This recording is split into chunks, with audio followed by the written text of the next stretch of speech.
Le réveil matinal le plus haut de la capitale sur la radio de la capitale. Du lundi au vendredi, de 7h à 10h. De retour dans le studio des 104.5 Urban FM, la station urbaine. Mosley, tu connais l'autisme? Non, pas vraiment. Tu connais pas? Pas vraiment. Pour la première fois que tu ne connais pas. Parce que toi, il n'y a pas un truc que tu ne connais pas. Raïssa, bonjour. Bonjour. Ça va? Oui, ça va. Bienvenue dans le Da Fresh Morning. Merci à vous. Merci. D'accord. Donc, vous faites un vide-grenier. D'accord. Et c'est à l'endroit des enfants autistes. D'accord. Vous êtes médecin, vous traitez l'autisme? Non, en fait, je suis la présidente de l'association Les Petites Victoires, qui est une association pour aider les parents d'enfants autistes, pour les informer sur la maladie et les aider à vivre avec des enfants autistes. Ah, d'accord. Pourquoi les enfants autistes? Il y a beaucoup de maladies en fait chez les enfants. Alors pourquoi j'ai choisi l'autisme? Ça se dit, non? Oui. Oh, tu me menaces du regard. J'en laisse le frère. Jean Da Fresh. Alors, l'autisme, c'est un problème que je découvre parce que j'ai une fille qui est autiste. Ah, d'accord. Donc, Ça se manifeste comment? Ouais, ça se manifeste avant 3 ans. Donc, c'est des enfants qui ont un retard de développement, qui ne communiquent pas, qui ne parlent pas avec les autres, qui sont renfermés. Au départ, ils grandissent normalement, comme tous les enfants. Ils n'ont pas d'handicap physique pour la majorité. Ensuite, après, ils se referment de la société. Ça veut dire qu'ils ne parlent plus avec les autres, ils ne jouent plus avec les autres. Peut-être qu'ils ne veulent pas jouer avec les autres. Ils se mettent à l'écart. Et on voit Voilà, après, c'est des petits signes qu'on remarque. Ils sont un peu violents. Ouais. Et c'est des petits signes qu'on remarque. Après, on va consulter pour vérifier ce que l'enfant a. Et 4 ans plus tard, j'ai su que ma fille, elle est autiste. Et vous gérez ça comment? C'est difficile. Ça a été difficile d'abord d'accepter parce que c'est une maladie dans laquelle on ne guérit pas. Ensuite, trouver les structures pour suivre les enfants, c'est difficile. Il n'y en a quasiment pas. Donc, ça a été un marathon pour nous. Et par rapport à ce que nous, on a vécu, ma famille et moi, nous avons décidé de créer cette association pour pouvoir permettre à d'autres familles de ne pas vivre la même chose parce que on a cherché ce que l'enfant avait. Et à un moment donné, lorsqu'on a trouvé certaines structures, on nous expliquait qu'on avait pris de retard. Si on avait découvert un peu plus tôt, on aurait pu peut-être sortir l'enfant de certains petits défauts. Et elle serait toujours autiste, mais avec moins de difficultés. Donc, ensemble, avec ma famille, on a décidé d'aider, de permettre à d'autres familles de ne pas vivre la même chose. Et c'est ça le but principal de notre association. Ah, les Petites Victoires. Oui. Vous avez un siège social? Oui, il est provisoire à Nombakele. C'est une nouvelle association. On espère, avec votre aide et l'aide de tout le monde, d'avoir un siège social assez adéquat pour recevoir les familles et les enfants et les orienter dans les structures. Est-ce que depuis que vous avez commencé votre activité, il y a d'autres familles qui viennent vers vous? Oui, on a beaucoup de familles. Et vu que ma fille, elle est suivie, elle apprend, elle est suivie par des médecins, des orthophonistes et tout, tralala. Donc, j'ai l'occasion de rencontrer des familles. Et je pense qu'Andrea... Oui, elle a participé à la création de cette association. Andrea Donat des Pénaux. Elle a participé à la création de cette association. C'est elle qui m'a même vraiment poussée à le faire. Parce que les parents n'avaient pas de tribune pour pouvoir échanger. Parce que c'est important. Il y a des parents qui ont des enfants un peu plus grands, qui ont vécu des expériences... qui ont déjà vécu certaines choses. Et nous qui avons par exemple des enfants plus petits, leur expérience nous sert pour pouvoir garder nos enfants et pouvoir gérer certains petits problèmes qu'il y a à la maison. Aujourd'hui, votre fille a quel âge? Elle a 7 ans. D'accord. Ingrid, tu n'as pas une question? Oui. Parce que là, je suis un peu boum dans la tête. C'est la Et médecine. Non, ça va aller. Spécialiste santé. Donc, c'était mettre l'accent sur ce dont vous venez de parler aujourd'hui, le vide-grenier. Donc, C'est pas le vide-grenier de Karl Ngokoji? Non, c'est pas ça. Chacun son vide-grenier. Ah, d'accord. C'est une nouvelle théorie, une nouvelle stratégie pour... Qu'est-ce que vous attendez exactement de ce vide-grenier? En principe, on cherche une plateforme pour informer, attirer le plus grand nombre. Vous voyez? Et donc, nous avons prévu ce vide-grenier pour faire un point info. Ça veut dire, c'est vrai qu'il y aura des activités, des gens vont vendre des produits. Il y aura, on aura un podium où certains artistes qui soutiennent l'association depuis des années viendront faire un petit show et tout. Et en même temps, tout ce bruit va attirer les gens et ça nous permettra à nous d'informer encore les gens sur la maladie parce qu'elle n'est pas connue et attirer un certain nombre de personnes à adhérer à notre association. Parce que c'est quand on est nombreux qu'on nous écoute. Voilà. Donc on fait quoi? Ce qu'on a dans le grenier, on vient, on vous donne? Normalement, non. Il y a des stands. Vous voyez, on fait louer des stands pour la journée. Voilà. Après, si vous avez des choses que vous voulez vendre, c'est-à-dire des câbles, des oui, pieds vraiment, appareils. oui. Vous prenez un stand et puis vous pourrez revendre tout ce qui vous encombre plus ou moins à un prix raisonnable. C'est où que ça se passe? Ça va se passer au Port Molle, à l'ancien port, juste à côté de la baie des Trois Rois. Ah, d'accord. Ok, d'accord. La baie des Rois. D'accord. C'est quand? C'est dimanche 26, ce dimanche. Toute la journée, hein? Oui, toute la journée de 9h à 18h. Vous avez des prix pour les stands? Oui, il y a les stands de 18 000. Ah, c'est pas cher. Non, c'est pas cher du tout. C'est pas cher du tout. Et il y a une tombola avec des lots à gagner. Tout à l'heure, vous avez parlé de points d'info. Point info, oui. Voilà, et que vous aurez des échanges avec les populations.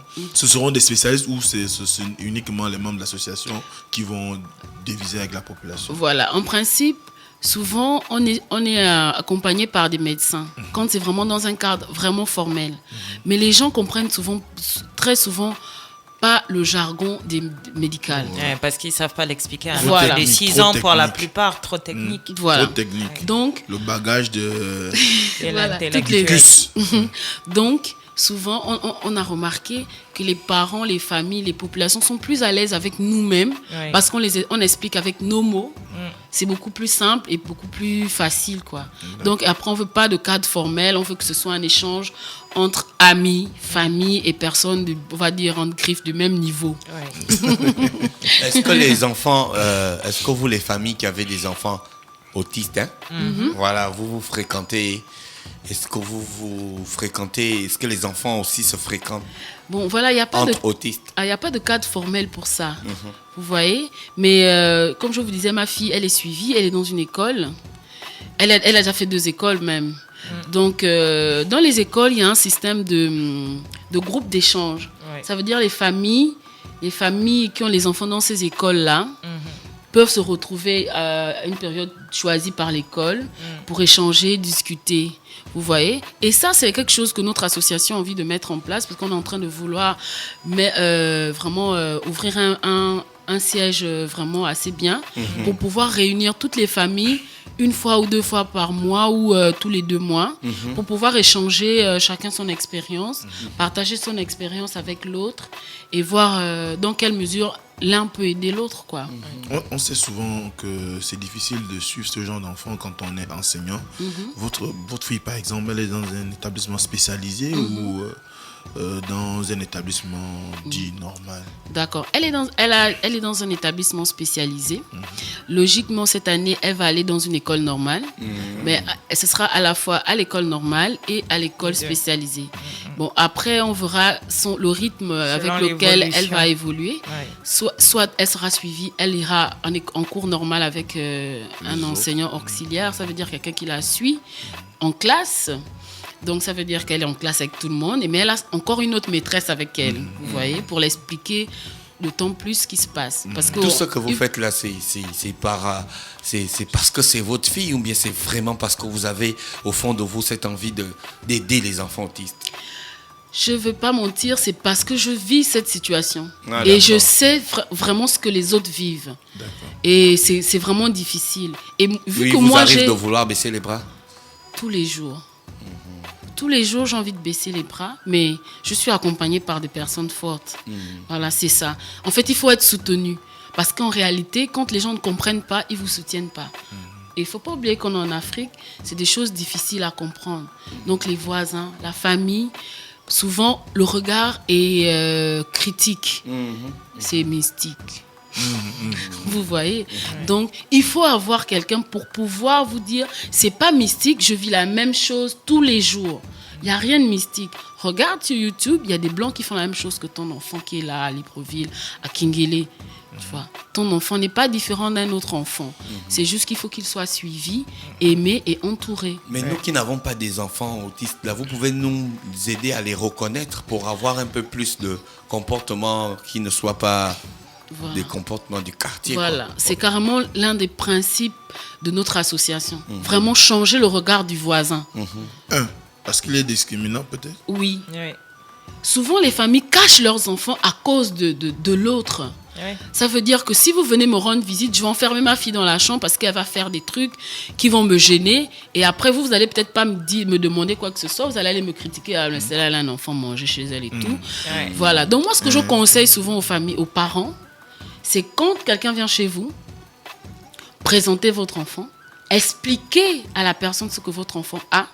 Ça permettra à ce que quand lui va rentrer, c'est sûr que c'est un de vos amis, il est ami avec quelqu'un d'autre qui est aussi votre ami, il va expliquer à l'autre ami, et c'est sûr que quand l'autre viendra, il saura de quoi il s'agit, et le regard sera différent. Ah, moi, ça m'arrive, ça va. Ça n'a pas la chance de m'arriver parce que j'aime pas recevoir les visites chez moi. Donc, du coup, c'est pépère. Ah, d'accord. Mais après, il faut sortir avec l'enfant aussi. Il faut l'emmener dans des lieux publics aussi. Voilà, c'est ça. Mais très souvent, la honte prend le dessus, très souvent. Oui, très Pour souvent. beaucoup de familles. C'est ça le travail. Il faut expliquer aux parents que c'est pas une fatalité. Là, maintenant, si on veut savoir si notre enfant on peut aller voir qui? Bon, logiquement, déjà, si vous êtes avec nous, si vous nous rencontrez, nous, à l'association, on a des petits tests. C'est pas vraiment, c'est pas médical, mais c'est des tests internationaux qu'on utilise pour voir. C'est des petites questions, c'est des petits trucs. Après, on essaye de voir. Bon, là, c'est un peu, il y a des petits signes, mais c'est pas un diagnostic. Après, nous, on peut vous orienter. Moi, par exemple, dans mon périple, j'ai rencontré Andrea. Andrea qui m'a orienté chez un neurologue parce qu'après il y a des examens de fond, il y a des examens vraiment poussés. Ouais, c'est la question que j'allais te poser. Ça coûte pas un peu cher? Ça coûte de l'argent. Ça coûte extrêmement cher. De l'argent. Ouais, ça coûte extrêmement cher. Et c'est voilà pourquoi notre association aussi, on est en train de voir dans quelle mesure, avec les affaires sociales, les ministères de la santé, voir dans quelle mesure vraiment pouvoir nous aider à un peu alléger cette charge. C'est difficile. Pour les riches, c'est pas grave. Ils ont beaucoup de médecins, c'est les psychomoteurs, c'est les orthophonistes. Mais nous, là, parfois... Tout ça pour une personne. La CNAM-GS ne vous aide pas dans ce sens? Bon, la CNAM-GS, c'est des consultations sommaires. Ça veut dire, par exemple, si vous voulez aller chez un neurologue, si la clinique dans laquelle il est prend la CNAM-GS, c'est bien, vous pourrez bénéficier. Mais si, par exemple, le médecin ou l'endroit ne prend pas la CNAM-GS, ça devient compliqué. Les examens, je ne sais pas trop quels sont les examens que la CNAM-GS prend et ce qu'ils ne prennent pas. Il y a les électroencéphalogrammes qu'il faut faire, il y a des scanners, il y a des examens. Tu connais l'électroencéphalogramme? Tu connais? Je sais que tu as fait des études de médecine avancées, mais bon. Donc, Raïssa, c'est dimanche, le vide-grenier avec des stands, il y a un numéro de téléphone pour te contacter si on veut participer de là directement. D'accord, vous pouvez appeler mon numéro d'abord, donc 07 12 45 35. 07 12 45 35. Attendez, j'ai pas le numéro de ma partenaire, je regarde. Alors il y a le 02 36 36 22. Pourtant c'était pas difficile. 36 22. Ok, donc c'était Raïssa Antetoum qui était avec nous ce matin. Toi, tu es présidente des Petites Victoires. Pourquoi les Petites Victoires? Parce que vous devez vous battre pour avoir la victoire finale. Voilà, parce que c'est une maladie qu'on ne soigne pas complètement. Et chaque jour, chaque nouvelle réalisation, donc on va dire chaque nouvelle effort de nos enfants, c'est une victoire. D'accord. Merci d'avoir accepté notre invitation. Non, de rien, merci à vous. D'accord. C'était Raïssa qui était avec nous ce matin sur les 104.5 Urban FM, la station urbaine. Dans le Da Fresh Morning, on va retrouver Ingrid pour la rubrique au féminin. Urban FM 104.5. Urban FM Toujours dans le barrio, proche des éléments. On fait passer les chariots à chaque événement. Général en costard. Urban FM, c'est cool, c'est fun. En fait, jamais une radio n'avait été aussi musicale. Et si on refaisait le hip-hop?